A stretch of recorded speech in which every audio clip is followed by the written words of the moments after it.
Bueno, otra vez, ¿cómo les va? ¿Cómo están todos? Vamos con la segunda y última parte de este gran seminario que hemos decidido llamar Evolución Histórica del Sistema de Salud en la Argentina, que consideramos fundamental para la formación de los profesionales de la salud, porque en parte les va a ayudar a entender cuáles son las características y de dónde vienen fundamentalmente las características de este sistema de salud del cual ustedes en muy poco tiempo van a ser parte, pero fundamentalmente lo que queremos es conocer las claves que nos permitan entender que existe, que tiene que existir otra manera de gestionar nuestro sistema de salud. Bien, recordamos un poco dónde habíamos dejado la vez pasada, terminamos con la Revolución Libertadora, ¿sí? 1955. Bien, de la misma manera que hicimos en la primera parte del seminario, vamos a repasar cuál es el contexto internacional, ¿sí?, respecto de los paradigmas sanitarios más importantes, de los paradigmas económicos, para revisar dentro de este contexto regional cuál es la evolución de la Argentina. Bien, después de la segunda posguerra se abre en el mundo un nuevo paradigma sanitario, donde deja de ser ya un asunto exclusivo de la órbita individual de las personas y pasa a ser un asunto de Estado. Claramente pasa a integrar parte de las agencias, de las agendas, perdón, de los Estados. Esto tiene que ver también un poco con la creación sucesiva de todas las agencias internacionales que conocemos hoy en día, desde la OMS, OPS, UNICEF, OIT, digamos, todas estas agencias están marcando la pauta y marcando parámetros de cuál tiene que ser la referencia de los estados en términos de materia sanitaria. Esto quiere decir que las expectativas de salud se han ampliado. Todos los estados ahora tienen como uno de sus objetivos esto de proveer una atención médica accesible, oportuna, integral, integrada a la totalidad de la población. Vamos a ver, sin embargo, que Argentina a inicios del 55 va a ir un poco a contramano de este nuevo paradigma, no tanto porque sea una decisión política o filosófica, sino porque lo que se instala, como dijimos en el seminario anterior, es un antiperonismo tan marcado y tan revanchista que ni siquiera se pueden revisar ciertas cuestiones de carácter racional. Entonces, todo aquello que tenga, que emule de alguna manera lo que sucedió en el peronismo en los últimos 10 años, va a ser destruido, por más que se trate de hospitales, institutos especializados y demás.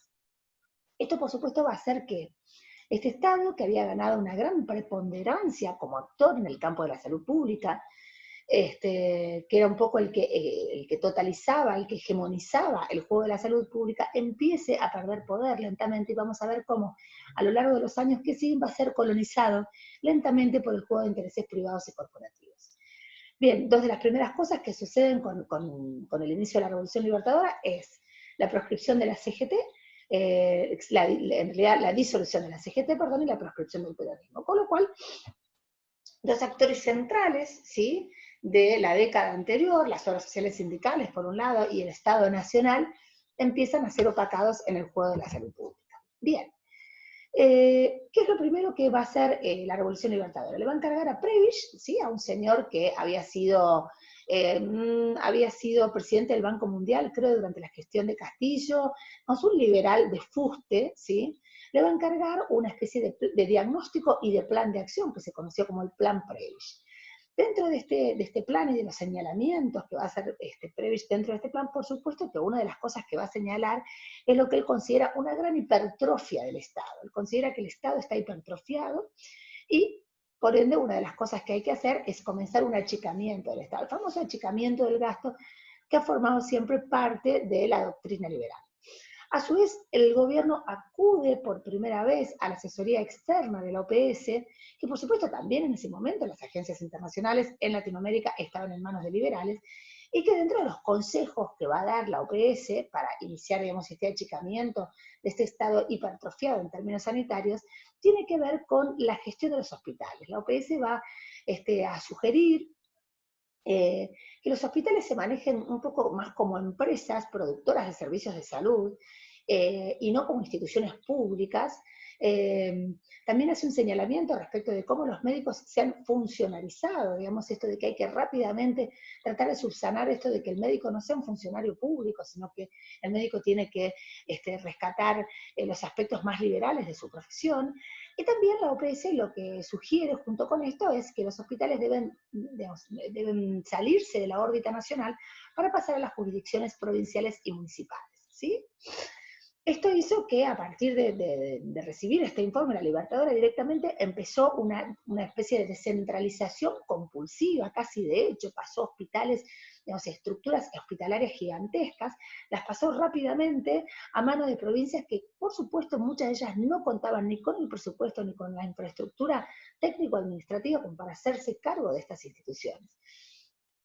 Lo que por supuesto tiene como consecuencia que rápidamente estos grandes hospitales inician un proceso de deterioro. Lo que va a pasar también junto con esta pérdida o este opacamiento del rol del Estado es que empiezan a ganar, por contraposición, empiezan a ganar peso y poder de negociación los médicos organizados gremialmente. Cuando inicia la Libertadora tenemos los médicos agrupados en dos grandes entidades, la CONRA y la CMRA. La CMRA de corte más peronista, tenemos médicos que se llevaban muy bien con este nuevo papel de médico asalariado, empleados de hospitales públicos, y la CONRA, ¿sí?, con una visión absolutamente antagónica en términos ideológicos de lo que era la concepción de la profesión médica, muy en contra, muy en las antípodas de esta cuestión de la funcionalización del médico, tratando de mantener siempre la cuestión, los aspectos más liberales de la profesión y viendo siempre como un gran peligro a este gran Estado nacional capaz de absorber a estos profesionales liberales. ¿Qué sucede? Por supuesto, con la Libertadora, la CMRA es proscripta, mientras que la CONRA gana muchísimo protagonismo. De hecho, en 1958 va a encabezar una huelga orientada a confrontar con todas las organizaciones sindicales que administraban las obras sociales. Imagínense, si no había ganado protagonismo, que se animaba a meterse contra las organizaciones sindicales. Como dijimos, defendían el ejercicio liberal de la medicina, pero también el derecho a participar de la gestión administrativa, ¿sí? De alguna manera parece que avisoraban que el futuro de la profesión liberal no solo estaba en el mero ejercicio de la práctica asistencial, sino también en empezar a ocuparse de cuestiones administrativas.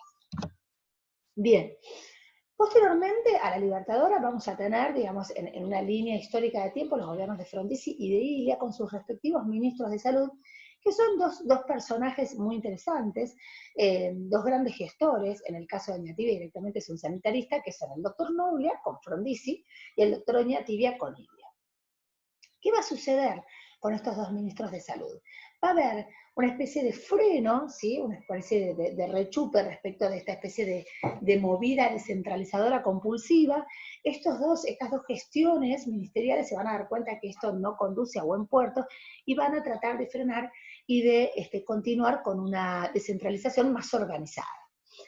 En el caso de Noglia se va a gestionar la ley 14475, que es la que efectivamente va a permitir dar marcha atrás con estas transferencias compulsivas a las provincias y luego reiniciarlas ordenadamente. Esto es, hacer un diagnóstico de qué provincias cuentan con los recursos, tanto fiscales como administrativos y técnicos, para hacerse cargo de las instituciones hospitalarias y, una vez que está hecho el diagnóstico, efectivamente hacer el traslado. Aparece, digamos, uno de los temas en agenda que ya aparece con Noglia es la preocupación por el gasto en medicamentos, ¿sí?, que ya empezaba a constituir un porcentaje importante del gasto en salud. De hecho, Noglia le va a encargar a un grupo de médicos muy prestigiosos el primer repertorio terapéutico nacional, algo así como el primer vademecum indispensable. En esta misma gestión se va a crear la Escuela de Salud Pública. Hacemos la salvedad de que ya había habido una Escuela de Salud Pública creada por Carrillo, que por supuesto fue disuelta inmediatamente con el inicio de la Libertadora. Posteriormente a Noglia le va a seguir la gestión de Oñativia, una gestión muy interesante en términos sanitarios. Oñativia es un salteño con un profundo conocimiento de la cuestión de los determinantes sociales, a pesar de que todavía no se hablara de determinantes sociales, un profundo conocimiento de la situación alimentaria y epidemiológica del NOA. De hecho, le va a dar un carácter prioritario a la provisión de servicios de saneamiento ambiental, de manera tal que va a conseguir un préstamo, o sea, va a gestionar ante el BID, ante el Banco Interamericano de Desarrollo, para conseguir un préstamo que nos permita poner en marcha el Plan Nacional de Abastecimiento de Agua Potable en zonas rurales. Va a ser un catastro nacional, va a ser un tipo muy preocupado por inventariar, ¿sí?, ciertas cuestiones de recursos técnicos y profesionales del Estado. Entre 1964 y 1965 va a inventariar a través de un catastro nacional de recursos y servicios de salud, que nos va a decir, por ejemplo, cuántas camas de internación teníamos en ese momento. En 1965 va a organizar la Dirección de Estadística y Economía Sanitaria, todo esto con apoyo de la OPS. El tema del medicamento que se había iniciado con Noblia, esta preocupación por el gasto que significaba la compra de medicamentos, se va a instalar fuertemente en la gestión de Oñatibia. El gasto continuaba en ascenso, obviamente, se realiza un gran estudio coordinado entre el BID, la CEPAL y la OEA, que muestra, digamos, la incidencia de los gastos en medicina en los presupuestos familiares y mostraba que, por ejemplo, en los grupos de menores ingresos, lo mismo sucede hoy, quiero aclarar, que en los grupos de menores ingresos el gasto en medicamentos alcanzaba más del 62% del gasto en salud de los hogares, ¿sí? Ustedes sabrán que inclusive hoy en día uno de los indicadores que se utiliza para evaluar la eficacia y el desarrollo de los sistemas sanitarios es el gasto en salud, el gasto de bolsillo en medicamentos. Cuanto mayor es el gasto de bolsillo en medicamentos, peor, más deficitarios son los sistemas sanitarios, ¿sí? Bien, esta preocupación se instala fuertemente de manera tal que se sancionan dos leyes, la 16.462 y 463, que lo que vienen a hacer es a regular todos los aspectos económicos y técnicos de la producción, importación y comercialización de medicamentos. Muy bien, señores, este fue el inicio del fin del gobierno de Ilia, ¿sí? Se imaginan las fuertes presiones que esto generó por parte del lobby farmacológico, si bien todavía en ese momento no se hablaba del complejo farmacológico industrial, como se habla hoy en día, ya existía claramente y estaba representado en nuestro país por corporaciones económicas muy importantes que comienzan a presionar fuertemente y tiempo después se produce el derrocamiento del gobierno de Ilia. De hecho, muchos historiadores del campo sanitario consideran que las leyes de medicamentos fueron el principal factor desencadenante de la caída del gobierno de Ilia. Muy bien. Con la caída del gobierno de Ilia, vamos a entrar en el periodo conocido como de Revolución Argentina, ¿sí? Donde, a cargo de Onganía, digamos, un gran estatista, por decirlo de alguna manera, digamos, un hombre más reconciliado con esta cuestión de que el Estado tenía que tener un rol central, le dio cierta continuidad a la gestión, por lo menos en términos técnicos, de Noblia y de Oñatibia en el Ministerio de Salud. A pesar de esto, bueno, por supuesto se siguen eliminando muchos institutos especializados en esta época de los creados por Carrillo, y va a prevalecer una tendencia a favorecer a las organizaciones sindicales y a los prestadores de los servicios de salud. A los prestadores de los servicios de salud por una concepción liberal, ¿sí? Y a las organizaciones sindicales para tratar permanentemente de ganar legitimidad y viabilidad política. Bien, empieza un proceso de ordenamiento de las obras sociales sindicales, de hecho aparecen un montón de leyes sucesivas que lo que van a ir armando son las normas operativas, arancelarias, las condiciones de reciprocidad para regular convenios entre proveedores y compradores, digamos, hay todo un proceso de ordenamiento de estas obras sociales sindicales, que como vimos, en realidad son de fines del siglo XIX, ¿sí? Pero que vienen, digamos, vienen desarrollándose en un marco de mucha heterogeneidad, de mucha fragmentación, ya habían iniciado un proceso de ordenamiento a través de las ramas sindicales más importantes, con la década del 40, a la cual llamábamos la década del doble nacimiento. Sin embargo, con Onganía se producen muchas cuestiones jurídicas e institucionales que van a hacer al ordenamiento de las obras sociales. Bien, comienzan a establecerse los primeros convenios entre las obras sociales, y los gremios médicos. Esto empieza a generar las primeras tensiones entre estos dos actores, ¿sí? Tensiones, por supuesto, vinculadas a los aranceles. Las obras sociales quieren que sus afiliados tengan garantizada la mejor atención al menor precio, mientras que las corporaciones de profesionales lo que quieren es mantener la libertad para fijar un precio a la consulta. Se empiezan a constituir los primeros vademecum, los primeros libros de prácticas aranceladas, los primeros nomencladores nacionales, ¿sí? Uno de los primeros fue lo que se llamó el Libro Verde de FEMEVA. Las entidades médicas empiezan a establecer las condiciones que no están dispuestas a negociar en los convenios con las obras sociales, ¿sí? Entonces dicen que no están dispuestas a negociar ni la libertad de elección, esto es que cada paciente puede elegir al médico que quiera, ciertos aranceles mínimos que tampoco están dispuestos a negociar, y los convenios profesionales colectivos. Es justamente en el gobierno de Onganía que se va a sancionar una de las leyes, la ley a la que por lo menos todos los historiadores coinciden en considerar como la ley fundacional en lo que respecta al poderío de las obras sociales sindicales en nuestro país, que es la ley 18610. ¿En qué contexto se va a sancionar esta ley que le va a dar tanto poderío a las obras sociales sindicales en nuestro país? A ver, en un contexto de muchísima conflictividad sindical, donde el gobierno de Onganía no consigue establecer un canal de diálogo, no consigue establecer una alianza estratégica con la CGT, a punto tal que la CGT se fracciona, lo cual hace que el diálogo entre el gobierno y la CGT sea todavía más difícil. La CGT se divide en la CGT de Azopardo y la CGT de los argentinos, una francamente opositora y una francamente dialoguista, hasta que en 1969 se produce el Cordobazo, este hecho histórico, este levantamiento popular, donde van dos grandes actores sociales, se van a dar la mano en las calles y en las barricadas cordobesas, que son los obreros organizados y los estudiantes cordobeses. Esto pone en jaque, de alguna manera, al gobierno de Onganía, que necesita restablecer rápidamente un canal de diálogo, y para esto, en 1970, un gobierno en franca retirada es que va a impulsar la sanción de la ley 18610. Uno de los objetivos, por supuesto, de esta ley era recentralizar el movimiento obrero y otorgarle financiamiento a fin también de controlar la militancia de base. No nos olvidemos que uno de los actores fundamentales, por ejemplo, el Cordobazo, fue Agustín Tosco, ¿sí? Tenemos una militancia organizada de corte socialista, ¿sí? Que para el gobierno era mucho más peligrosa que la militancia que digamos, las obras sociales sindicales organizadas, ¿sí? El Estado se hallaba claramente en una situación de incapacidad para imponer reglas generales, y en vías de sostener la gobernabilidad es que se ve obligado a realizar estos primeros pactos corporativos. ¿Qué viene a hacer la 18610? Bueno, viene a consolidar, ¿sí? Viene a institucionalizar un sistema que ya estaba heterogéneo y fragmentado. Va a establecer la obligatoriedad de los aportes del empleado y la contribución patronal para todos los empleados en relación de dependencia. Imagínense lo que significa esto en términos de inyección de dinero. Va a consolidar el déficit de la autoridad estatal, o sea, el Estado no hay manera de que consiga imponer su autoridad en este juego de las obras sociales, ¿sí? Los autores se debaten entre ver si este déficit tiene que ver con el desinterés o la impotencia, ¿sí? En mi caso personal, creo que tiene más que ver con la impotencia, con la dificultad del Estado para poder imponer su autoridad. Se va a crear el INOS, que es el primer Instituto Nacional de Obras Sociales, ¿sí? Vamos a ser el gran primer regulador. El INOS después se va a transformar en la ANSAL, y el INOS y la ANSAL después se van a transformar en lo que hoy conocemos como, como la Triple S. El INOS se va a transferir a la órbita del Ministerio de Trabajo, o sea, se mantiene esta puja que habíamos visto desde el peronismo, ¿no? Donde las obras sociales sindicales pelean permanentemente por salirse de la órbita y de la cartera del Ministerio de Salud.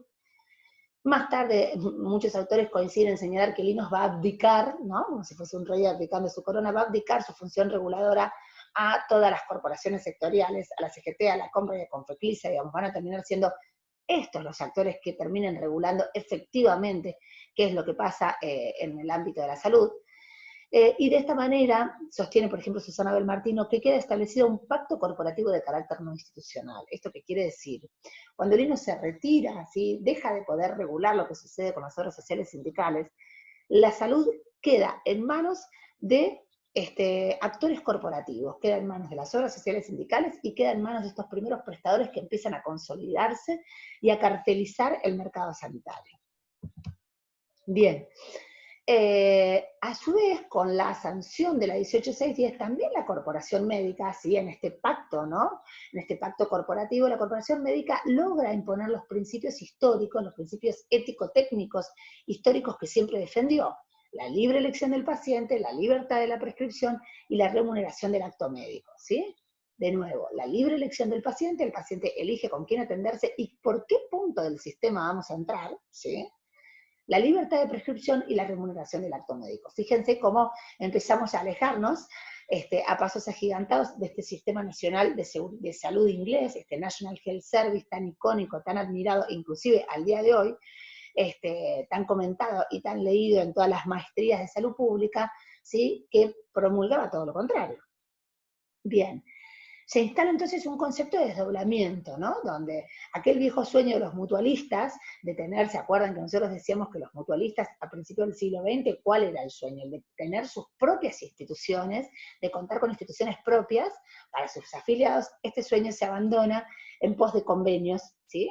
Las obras sociales se dan cuenta que ya no pueden, no tienen la capacidad de contar con sus propias instituciones. También pensemos que el costo de una institución sanitaria en 1920 poco tiene que ver con el costo de una institución sanitaria en 1970, ¿sí? Piensen que de la mano de todos estos hechos históricos y políticos hay toda una cuestión de avance tecnológico que va encareciendo la práctica médica. Entonces, este sueño de los viejos mutualistas de contar con sus propias instituciones de salud se abandona en pos de la firma de contratos, ¿sí? Se empiezan a hacer convenios entre financiadores y los dueños de este patrimonio institucional, que por el momento hablemos de redes sanatoriales, que tienen que empezar a maximizar su capacidad instalada. Después estas redes sanatoriales, por supuesto, son las que van a dar origen a las gerenciadoras y a las empresas de medicina prepaga. Pero por ahora, en los 60, 70, estamos hablando de redes sanatoriales, que se dan cuenta que tienen que empezar a firmar convenios con las obras sociales sindicales para poder garantizar a los afiliados de las mismas toda una serie de prestaciones que van desde el primer nivel de atención hasta las prácticas de máxima complejidad. Bien, en este momento, junto con la firma de la ley 18610, así como decíamos que la década del 40 era la década del doble nacimiento, el Estado como garante de salud y las obras sociales, ¿no?, como las grandes prestadoras en el campo de la salud pública, también podemos decir que a partir de la 18610 quedan consolidados, van a nacer los nuevos actores corporativos que van a gravitar en el campo de la salud pública los próximos 30 años. Por un lado, las obras sociales sindicales, claramente, y por otro lado, la profesión médica va a tener un dominio prácticamente en todos los niveles de la actividad. Va a regular, va a fiscalizar, va a establecer las normas, va a capacitar los recursos humanos. Muy bien. Este pacto corporativo se consolida como árbitro del juego sanitario. La salud de los argentinos está en manos de este pacto corporativo. Un pequeño porcentaje de la población, ¿sí?, es el que se atiende exclusivamente en hospitales públicos. Pensemos que hablamos de momentos, de épocas donde no les voy a decir que estamos en pleno empleo, pero sí el porcentaje de población ocupada es altísimo, con lo cual el porcentaje de población que tiene una obra social es altísimo. Entonces, a partir de la sanción de la 18610, el corrimiento del Estado Nacional como actor de peso en el campo de la salud pública es un hecho, ¿sí?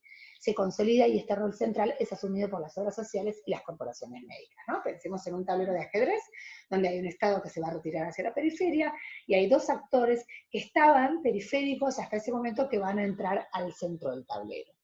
Una manera de ver esto es, por ejemplo, viendo qué pasa con el número de camas. Fíjense cómo en el 69, ¿sí?, vemos que el número de camas del sector público del 73% baja casi 10 puntos en 11 años, ¿sí? Y son esos 10 puntos los que lo sube el sector privado. Fíjense que pasa del 23 al 31%, mientras que con las obras sociales el número de camas no se mueve mucho, o sea, no mueve mucho el amperímetro. Pero sí podríamos decir que los 10 puntos, ¿sí?, porcentuales que pierde de camas el sector público, prácticamente los gana el sector privado. Por esto que decíamos al principio, cómo el Estado empieza a ser colonizado por este juego de intereses corporativos. Muy bien.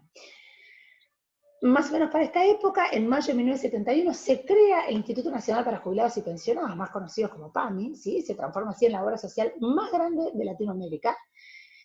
Si miramos el continente americano, la obra social más grande es la Medicare y Medicaid, y atrás de esta viene el PAMI. Hoy en día es uno de los principales presupuestos del país, no recuerdo exactamente detrás de qué provincia, pero vienen las 3 o 4 provincias más importantes del país, y atrás de esto está el presupuesto de PAMI.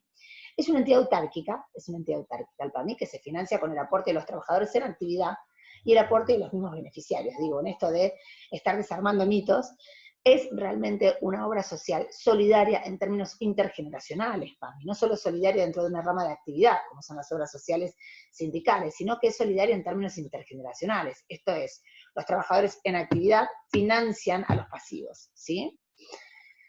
Si bien las prestaciones que brinda PAMI son servicios de bien público, el instituto es un organismo no estatal, ¿sí? Está separado, tiene otra personería jurídica, está separado de la Administración Pública Nacional y está dotado de individualidad financiera y administrativa. Y hago el señalamiento, ¿no?, de esto del sistema solidario en términos intergeneracionales, porque muchas veces escuchamos esta frase, esta verdad medias, ¿no?, de que la plata de los abuelos es de los abuelos. Bueno, esto no es tan así, recuerden esto, ¿sí? La plata de los abuelos es de los abuelos, pero porque hay un montón de trabajadores activos que están sosteniendo a esos trabajadores pasivos. Maravilloso, celebro que tengamos este sistema de seguridad social, pero tengámoslo presente, ¿sí?, para no seguir repitiendo cosas que no lo son. Bien. Seguimos así avanzando, llegamos hasta aproximadamente 1974, donde luego de esta gestión de Onganía, luego de que se consolida con la 18610, este tablero absolutamente heterogéneo, fragmentado, va a haber un último chicotazo por parte del doctor Domingo Liota, que va a intentar, que crea, perdón, el SNIS, ¿sí? El Sistema Nacional Integrado de Salud, que va a definir un sistema integral e integrador de todos los sistemas existentes. Lo que quiere es que el Estado sea una especie de hilo conductor que pueda integrar a todos los prestadores en un único sistema. Fue un proyecto que solo pudo aplicarse en muy poquitas provincias, por supuesto en aquellas provincias que tenían un escaso desarrollo del sistema privado y de la seguridad social. La resistencia fue muy grande en las ciudades más importantes, con una gran estructura prestadora médica social y privada. Después del golpe militar del 76, el SNIS es disuelto y cancelado automáticamente. ¿Qué empieza a pasar a partir del 76? A partir del 76 podemos decir que efectivamente se instala en el país un proyecto de corte neoliberal, ¿sí? Así como nosotros hicimos la diferencia de lo que sucede en el 55, donde quizás no era un proyecto de corte tan neoliberal, sino que tenía más que ver con un proyecto de tipo, digamos, que lo que se venía a destruir o a desguazar o a desarmar era el antiperonismo. Con el proceso militar en 1976, sí, efectivamente lo que empieza es un gobierno, es un proyecto de tipo neoliberal. Bien, empieza lo que muchos autores llaman la crisis distributiva del modelo, ¿sí? Este modelo, que veníamos hasta ahora, que venía en un relativo equilibrio entre estas obras sociales sindicales y estos prestadores, estas redes sanatoriales, con toda la corporación médica adentro, que tenían un pacto tácito establecido, donde se tensionaban por ciertas cuestiones vinculadas a la libre elección, a los aranceles mínimos, etc. Este pacto se empieza a romper, ¿sí? ¿Por qué? ¿Qué es lo que empieza a pasar? ¿Cuáles son las reglas del juego que se empiezan a mover? Primero, hay un proceso de especialización creciente, hay una corriente de especialización que está ocurriendo en toda la región, en el mundo, y que por supuesto también está en nuestro país. Empieza junto con esta corriente de especialización un sobreuso de la tecnología diagnóstica y una inversión en tecnología por parte del sector privado como una manera de acopiar y de ahorrar, ¿no es cierto? A pesar de esto, continúa la persistencia de que se puede entrar al sistema por cualquiera de sus niveles, lo cual imagínense que empieza a generar un encarecimiento si yo tengo cada vez más especialistas que usan cada vez más tecnología, y no voy a limitar el ingreso al sistema de mis afiliados, les voy a permitir entrar por cualquiera de sus niveles, esto necesariamente va a traer como consecuencia un encarecimiento del sistema. Esto hace que se empiece a naturalizar la sobrefacturación y sobreprestación como manera de compensar la caída de los aranceles. El incremento de especialidades, camas, sanatorios y aparatología, ¿qué hacen? Estimulan el aumento de una demanda que no está siempre vinculada a las necesidades del paciente. Algunos autores le llaman demanda estimulada por la oferta, ¿sí? ¿Esto qué quiere decir? Los prestadores de salud han acopiado una gran cantidad de tecnología, tienen que usarla. ¿Cómo? ¿De qué manera? Estimulando una demanda inexistente, ¿sí? Esto que vemos hoy en día, ¿no? Haciéndole creer al paciente que en realidad es casi necesario antes de los 30 años tener hecho una resonancia de encéfalo, por ejemplo. Bueno, esto tiene que ver con una demanda generada por la oferta. Bien, a su vez, ¿esto qué genera? Una crisis financiera, sí digo bien, de los financiadores que han perdido por completo el control del gasto. Cuando digo los financiadores, digo las obras sociales. Imagínense las obras sociales que hasta el momento, ¿qué hacían? Contrataban con redes sanatoriales, ¿sí? Y pagaban por práctica todavía, ¿sí? Lo que usaban sus afiliados. Estas redes sanatoriales, llamémosle este sector privado, estas futuras empresas de medicina prepaga, han acopiado una gran cantidad de tecnología a la cual tienen que usar, tienen una concentración cada vez mayor de especialistas, entonces el costo a los financiadores, a las obras sociales, a los que pagan ese chiste, ya no les cierra. A su vez hay una saturación de la oferta, que supera la demanda solvente. ¿Esto qué quiere decir? No hay tantos trabajadores con capacidad para pagar esa tecnología, ¿sí? Lo que a su vez también empieza a tener una repercusión en los prestadores y genera posteriormente una cartelización del mercado. ¿Esto qué quiere decir? Muchos de los chiquitos, ¿sí?, que habían hecho cierta inversión en aparatología y en la contratación de especialistas, no van a subsistir y van a ser absorbidos por los grandes, y el mercado de la medicina privada va a quedar cartelizado en manos de 3 o 4 firmas. De la mano de esto va un costo creciente de los medicamentos sin control del Estado. Ya vimos con Doña Tibia, se perdió la posibilidad de controlar los medicamentos y esto nunca más pudo volver a la órbita del Estado. Pero a su vez los profesionales rechazan la incorporación de un vademecum, ¿no? El profesional siempre tiene esta cosa tirante con que rechaza esta institucionalización de la práctica, ¿no? En aras de esta supuesta libertad del ejercicio profesional, el profesional rechaza la incorporación de un vademecum, haciendo que, como siempre, los más desfavorecidos son los que tienen que poner un porcentaje cada vez mayor de su ingreso en el gasto de medicamentos. A su vez, aparecen los primeros nomencladores nacionales que, ¿qué hacen? Las prácticas mejor pagas, por supuesto, son las prácticas que que implican el uso de aparatología. Entonces, ¿qué hacen estos nomencladores nacionales? Estimulan el uso de tecnología por ser las prácticas mejor pagadas. Se instala el plus y el copago, que se constituye como una barrera para los sectores de menores ingresos, ¿sí? Porque a los financiadores no les cierra más pagar la plata que pagan. Pero por otro lado, los especialistas y todas aquellas instituciones que invirtieron en tecnología van a querer tener un copago, ¿sí? Y este copago, por supuesto, empieza a transformarse en una barrera, ¿sí? En una dificultad para la accesibilidad, fundamentalmente para los sectores de menores ingresos. Y es en este momento también cuando ciertos especialistas, como por ejemplo la AAA, la Asociación de Anestesia Argentina, un nombre muy gauchito, por cierto, empiezan a cortar lazos con los financiadores. ¿Esto qué quiere decir? Que ya hay un evidente rechazo a las reglas de juego. Este pacto corporativo que había quedado constituido con la 18610, tácito, no institucional, se empieza a romper. Bien, ¿esta crisis qué hace? Empieza a generar distintas salidas en función de la capacidad de pago de los usuarios, que no hace más que continuar fragmentando un sistema heterogéneo y fragmentado.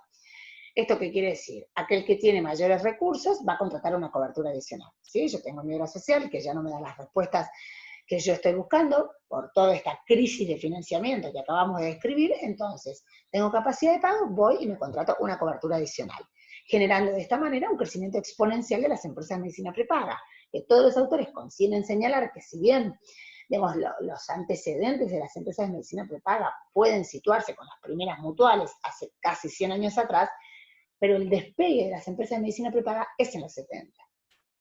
Y los sectores de menores recursos, que tienen una obra social que no les da respuesta, y no tienen la capacidad de salir a contratar una empresa de medicina prepaga, ¿qué hacen? Se vuelcan al sector público, un sector que a su vez hace ya casi 30 años que empezó un declive, un proceso de desmantelamiento, y teniendo que recibir a esta gran cantidad de trabajadores asalariados que no pueden salir a contratarse una empresa de medicina prepaga, lo que va a hacer es acentuar este deterioro de los últimos 20 años.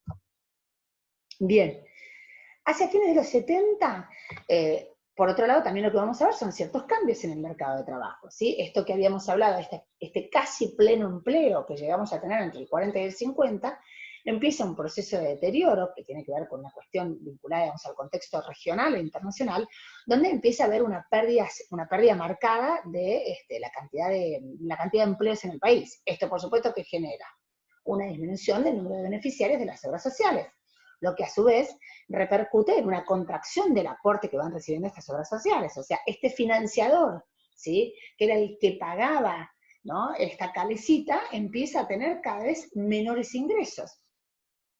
Esto va a llevar a que se cambie la modalidad de contratación. Esta modalidad de contratación libre que se había instalado con la 18610, donde ganaban tanto las obras sociales sindicales como las corporaciones médicas, no puede subsistir. Esto ya no hay manera de que subsista así el sistema. Entonces se van a establecer nuevos convenios entre financiadores y prestadores que van a reemplazar la cuestión de la libre elección y el pago por prestación por estrategias de selección de proveedores, pagos modulados o capitados. Aparece la famosa capita. Esta nueva modalidad contractual va a ser leída como una oportunidad por dos actores que empiezan a ganar peso: las nuevas organizaciones empresarias o gerenciadoras y las redes sanatoriales. ¿Por qué? Porque van a ser las únicas capaces de brindar una atención integral con modalidad capitada. ¿Esto qué quiere decir? A ver, si yo soy un profesional liberal, ¿sí?, yo no puedo asegurarle a una obra social que puedo darle a sus afiliados toda la atención médica desde el primer nivel de atención hasta el tercero, cuarto o la complejidad que se necesita. Esto solo lo pueden hacer las redes sanatoriales. Esto, por supuesto, va a generar señales de alarma entre los profesionales que finalmente, después de tanto pelear, van a terminar siendo funcionarizados. Ya no por el Estado, sino por el sector privado. Es el sector privado el que los va a contratar como funcionarios, esto por lo que tanto pelearon para no ser absorbidos por el sistema de salud público en los 40, va a terminar sucediendo a fines de los 70, donde muchos de estos profesionales liberales que ya no pueden acatar estas nuevas reglas de juego que implican los sistemas capitados, va a terminar siendo funcionalizado o absorbido o asalariado por el sector privado. ¿Qué es lo que sucede hoy en día? ¿Sí? La mayoría de los profesionales somos empleados de empresas de medicina privada. Bien, terminando la década nefasta que se inicia en el 76, tenemos con la primavera alfonsinista, con la democracia, la posibilidad de reabrir, por lo menos en términos intelectuales, académicos y teóricos, el debate acerca de la posibilidad para pensar un seguro nacional de salud, algo que muchos sanitaristas no abandonan, se resignan, digamos, a abandonar la posibilidad de pensarnos con un sistema único de salud, con una propuesta que en ese momento intentaba organizar el modelo de atención a partir del aseguramiento total de la población. Se intentó también reformular la ley de asociaciones profesionales con una fuertísima oposición de los gremios y no se logró. Y finalmente se terminaron sancionando las dos leyes que inclusive hoy son las que regulan las funciones de los distintos prestadores del sistema de salud, que son la 23660 y la 23661, que fundamentalmente lo que hacen es regular la aplicación del PMO en todo el territorio nacional, que es el PMO, el programa médico obligatorio, que es la canasta básica prestacional, que por ley deben recibir todos los habitantes de la República Argentina.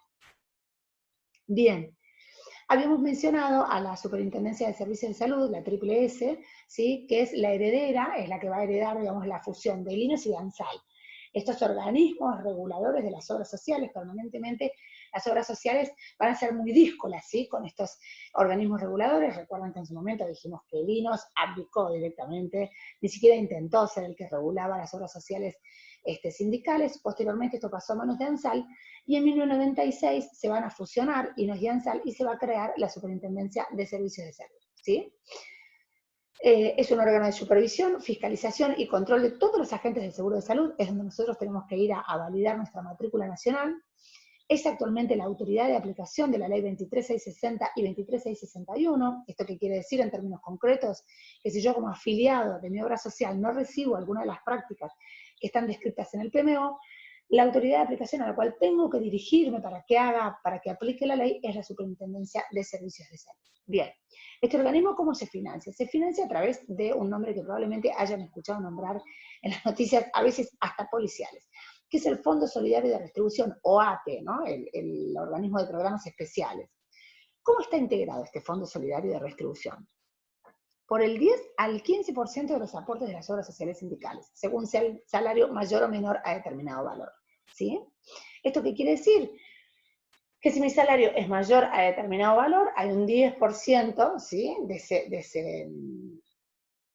de ese valor que va a ir destinado a este Fondo Solidario de Retribución.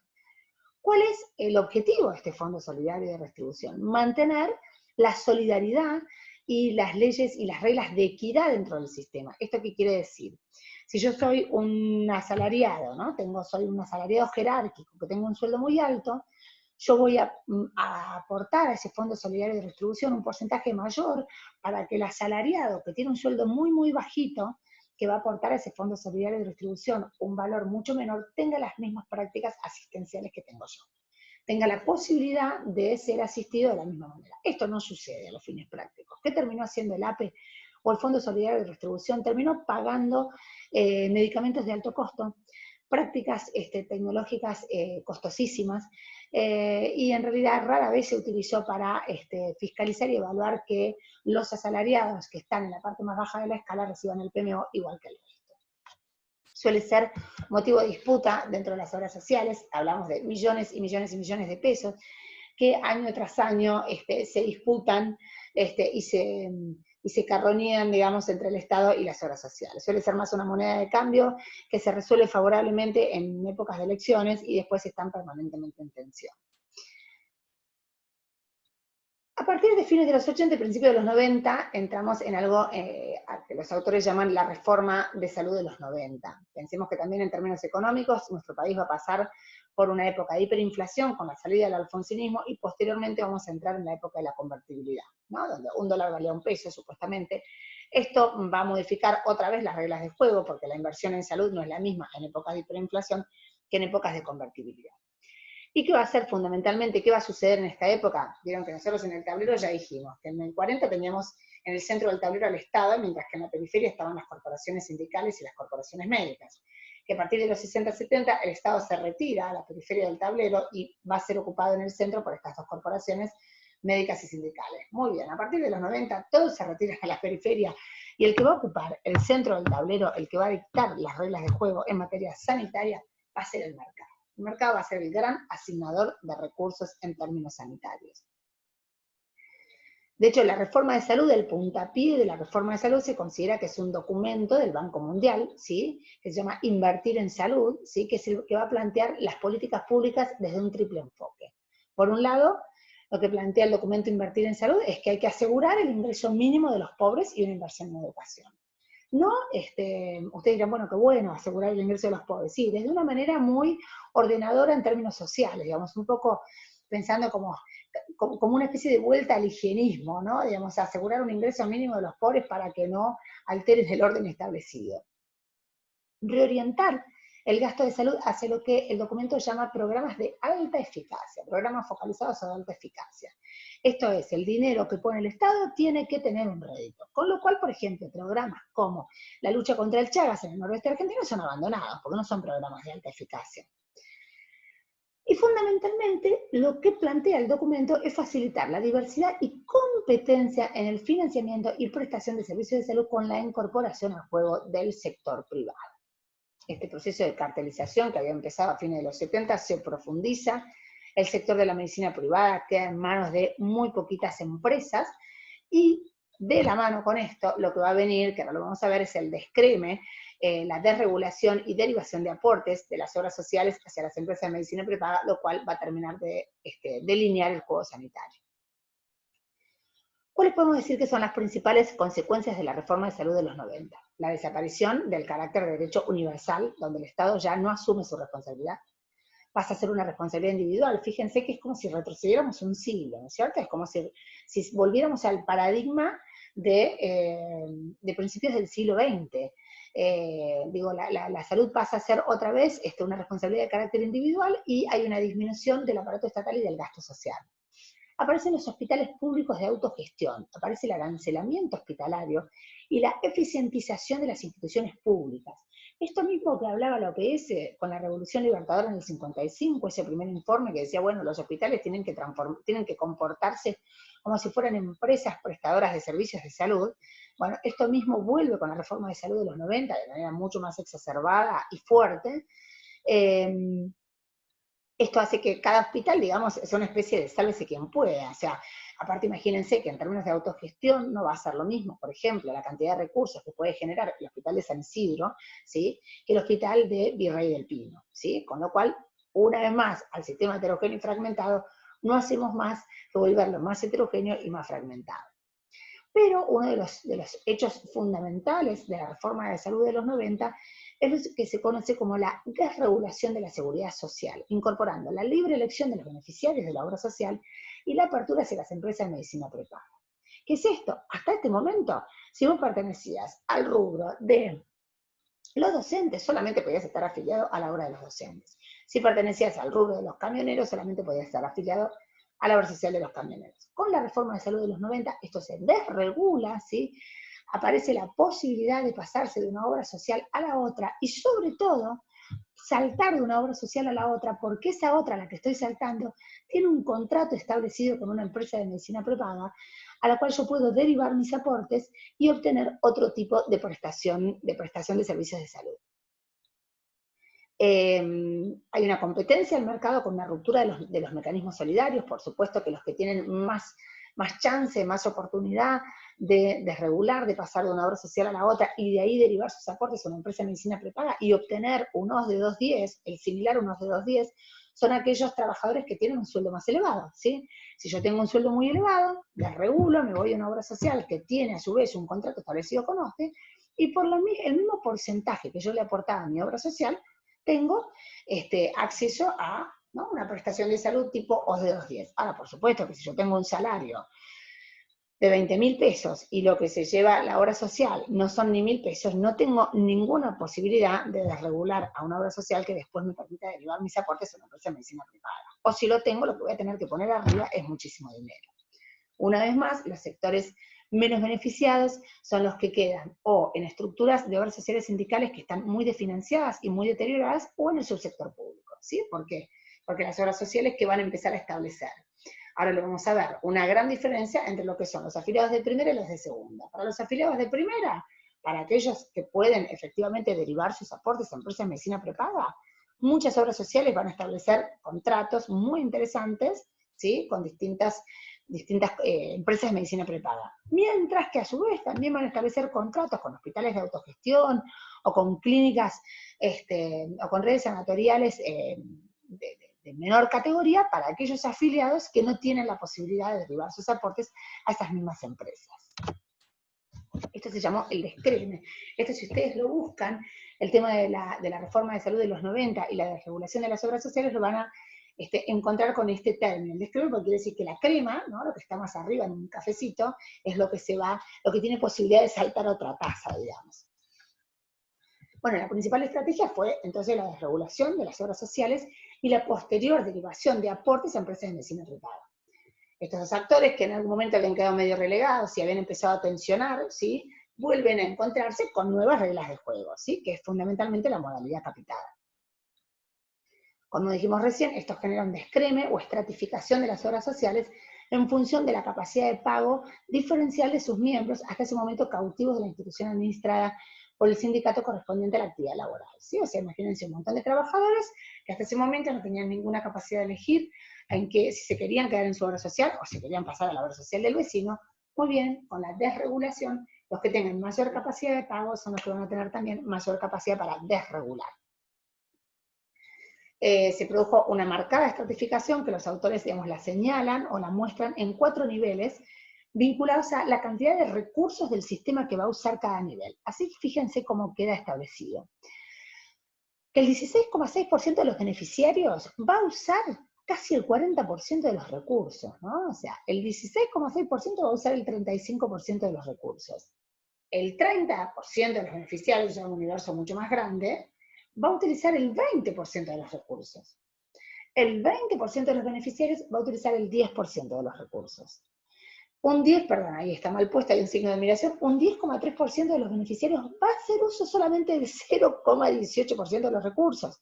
De nuevo, son estos afiliados que no tienen capacidad para desregular ni para derivar, ¿sí?, que tienen salarios más bajos, por lo tanto hacen aportes más bajos a las obras sociales, y son los que terminan siendo derivados al subsector público, que viene con un deterioro gigantesco.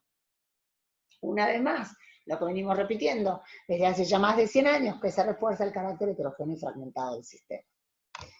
Bien,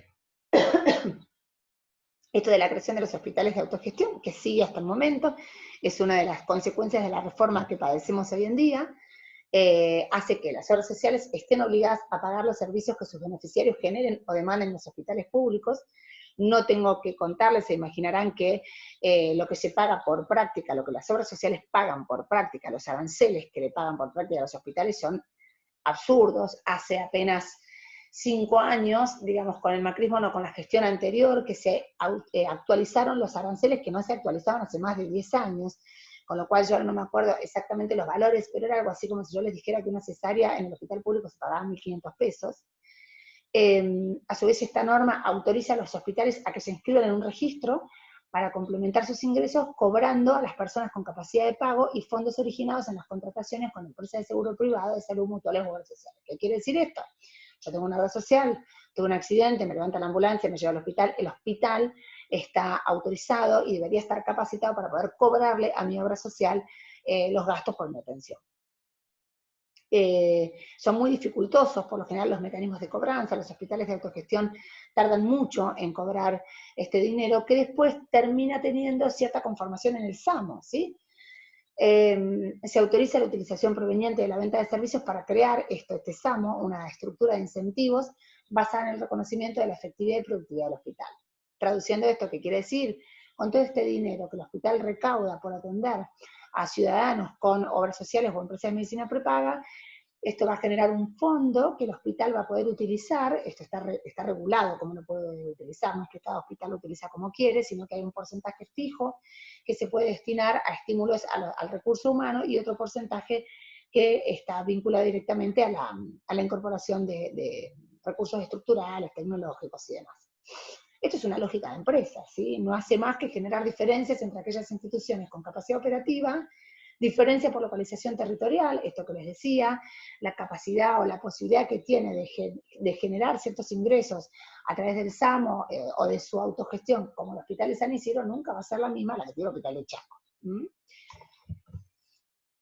Bien, fíjense, por ejemplo, lo que decía el informe del Banco Mundial de 1994 respecto a los hospitales de autogestión o de la capacidad hospitalaria, ¿no? Decía, en la actualidad el hospital público es parte esencial del sistema de salud. Brinda asistencia a la clase indigente, no protegida. Subsidia a las obras sociales prestando servicios a sus beneficiarios sin retorno financiero. Atiende la demanda de sectores sociales con mayor capacidad económica que son atraídos por el prestigio del personal médico o de la institución. En cuanto a la prevención, diagnóstico y tratamiento, siendo parte esencial en el sistema de emergencias sanitarias, al tiempo que ejercen funciones de formación de pregrado y posgrado y garantiza gran parte del progreso científico, aunque no directamente vinculado con las necesidades de la comunidad. Este es el diagnóstico que hace el Banco Mundial del rol que cumplen los hospitales públicos en el momento en el que se lleva a cabo la reforma de los 90. Con esto lo que quiere justificar el Banco Mundial es que el establecimiento de los hospitales de autogestión no va a ser más que beneficioso para los hospitales, lo cual todos sabemos que no fue así. Bien, entonces tenemos unas nuevas reglas del juego. Ya no son las reglas del juego de los 40, tampoco son las reglas del juego de la 18.610, tampoco son las reglas del juego de los 90, son estas reglas del juego, las que conocemos hoy, las que son las hijas de la reforma sanitaria de los 90, donde vamos a tener ciertas relaciones establecidas entre financiadores y prestadores. ¿Por qué? Porque vamos a tener la conformación la conformación de gerenciadoras de salud, donde los financiadores, obras sociales, van a trasladar el riesgo financiero a los proveedores, que tienen que ejercer ahora un mayor control sobre sus miembros de manera tal que la históricamente defendida libre prescripción empiece a ser vista como una amenaza al sistema, ¿no? Fíjense cómo claramente a la corporación médica le tocó perder. Digo, desde hace casi un siglo atrás venían pataleando para no ser absorbidos por el sistema público, terminan siendo absorbidos por el sistema privado. Defendían a capa y espada la libre prescripción, a pesar de que los sistemas más serios, como el Sistema Nacional de Salud inglés, no lo hacía. Y finalmente, por una cuestión de costos, para que cierren los contratos entre financiadores y prestadores, para que cierren los contratos entre las obras sociales y sindicales y las empresas de medicina prepaga, terminan siendo, digamos, mirados como una especie de gran hermano para que no prescriban de más, porque terminan siendo de alguna manera los responsables del encarecimiento de la cadena sanitaria. A su vez, con estas nuevas reglas de juego, las obras sociales que venían con muchos problemas de financiamiento ganan algo de previsibilidad, ¿no? Por esto de que trasladan el riesgo financiero se lo trasladan al prestador. Se instala la lógica de la racionalización, esto que digo recién, el profesional liberal que defendía su práctica en solitario, autónoma y libertaria, esto ya no es bien visto. Digamos, se racionaliza mucho la utilización de recursos, el pedido de estudios, este sobreuso de la tecnología que había logrado encarecer la práctica médica a límites tremendos, empieza un poco a ser mirado con cierta desconfianza. A pesar de esto, el sector privado sigue acelerando su inversión en tecnología porque es su estrategia defensiva frente a la saturación del mercado. El mercado se satura y la única manera de mantenerse en el cártel, digamos, de mantener cartelizado el mercado, es siendo el dueño de mucha tecnología. ¿Qué pasa respecto de los pacientes y los proveedores? El acceso de la población beneficiaria se ve afectado en un montón de oportunidades. Durante todos los momentos de crisis financiera, cuando, digamos, tambalea arriba el acuerdo financiador-proveedor, esto genera una repercusión inmediata respecto del acceso de la población beneficiaria. El famoso se está cortada tu obra social, ¿no es cierto? Uno va a atenderse a un sanatorio, a un centro de diagnóstico por imágenes, presenta el carnet de la obra social y le dicen, no, disculpame, está cortada. Bueno, es esto que explica acá Belmartino, ¿no? Cuando tambalea la relación entonces entre financiador, obra social y prestador, el centro de imágenes diagnósticas, por ejemplo, esto tiene una repercusión inmediata en el beneficiario que se queda sin acceso a la prestación sanitaria. Los beneficiarios de las obras sociales sufren una marcada reducción en la elección de profesionales, esta famosa libre elección, que yo podía entrar por el escalón del sistema que quería, en realidad se empieza a acotar, porque una manera para que los contratos entre financiadores y proveedores efectivamente se puedan llevar a cabo, una manera de hacerlo es no solo a través de la modalidad capitada, sino también reduciendo los prestadores, ¿sí? Si yo soy una obra social que quiero garantizarme que al menor costo le voy a dar la mejor asistencia sanitaria a mis afiliados, lo que hago es me manejo con pocos proveedores. Se sigue accediendo igual al sistema por cualquiera de sus niveles de complejidad, son muy pocas las obras sociales que han logrado establecer un sistema similar al inglés. Por ejemplo, una de ellas es la obra social del Hospital Italiano de la Ciudad de Buenos Aires, que tiene un sistema de ingreso, una modalidad de ingreso al sistema por el primer nivel de atención. ¿Esto qué quiere decir? Que si vos tenés la obra social del hospital italiano, no puedes ir a ver directamente al traumatólogo. Tenés que haber pasado primero por tu médico de cabecera que te derivó al traumatólogo. Esto, digamos, está emulando directamente al Sistema Nacional de Salud inglés. Pero salvo la obra social del italiano, prácticamente el resto no lo hacen. Lo que sí, obviamente, el ingreso al sistema por cualquiera de sus ventanas, cuando yo tengo 3 prestadores en la cartilla que me da mi obra social, tampoco es tan fácil, no se crean. Se empieza a debilitar la regulación profesional, ¿no? Porque obviamente el interés de cada proveedor por maximizar su producción de servicios empieza a ser muy conflictiva en la rentabilidad del conjunto. Entonces, ¿qué quiere decir? Yo soy el dueño de Swiss Medical, ¿sí? Y la relación que yo voy a tener con los distintos profesionales, con las distintas especialidades, va a ser muy conflictiva, ¿sí? Porque para que a mí me cierre el contrato capitado que yo hago con la obra social OSPOSE, ¿sí? Esto necesariamente va a repercutir en lo que yo le tengo que pagar a mis profesionales, ¿se entiende? Entonces, empieza a haber una cadena donde, por supuesto, los profesionales de la salud, quiero contarles, mis estimados, que terminamos siendo el pato de la boda. Esta especie de defensa acérrima que hacíamos, ¿no? De nuestros intereses y nuestra libertad en la prescripción, nuestra libertad en la elección del tratamiento. Bueno, quiero contarles que esto quedó en el camino y terminamos siendo el pato de la boda. Así estamos hoy. Digamos, es nuestro punto de llegada, ¿no? Así como nuestro punto de partida fue la generación del 80, este es nuestro punto de llegada. Este es nuestro sistema de salud hoy en día. Es bastante desesperanzador el relato. Sin embargo, yo hubiera preferido que cuando yo estaba en 4º año alguien me hubiese contado de qué se trataba el sistema de salud, de qué se trataba este entramado complejísimo, ¿no? De distintos financiadores, prestadores y proveedores y flujos de dinero que hacen a la salud de la población y que es donde nosotros vamos a trabajar. Esto es lo que tenemos hoy. ¿Esto es lo que tenemos que seguir teniendo? ¿Este es nuestro futuro para los próximos 20, 30 años? No, espero que no. Pero una de las maneras de pensar en un cambio es conociendo de dónde venimos. Por eso elegimos en este seminario contarles, hacerles un paneo muy breve de lo que ha sucedido con nuestro sistema sanitario en los últimos 150 años. Tienen mucha bibliografía complementaria como para profundizar en el tema a todos aquellos que les interese, pero más que nada queríamos que todos tuviéramos la misma plataforma, digamos, de partida para poder pensar un sistema sanitario diferenciado. Así que con esto me despido de ustedes. Muchas gracias por su atención y nos estamos viendo en breve. Adiós.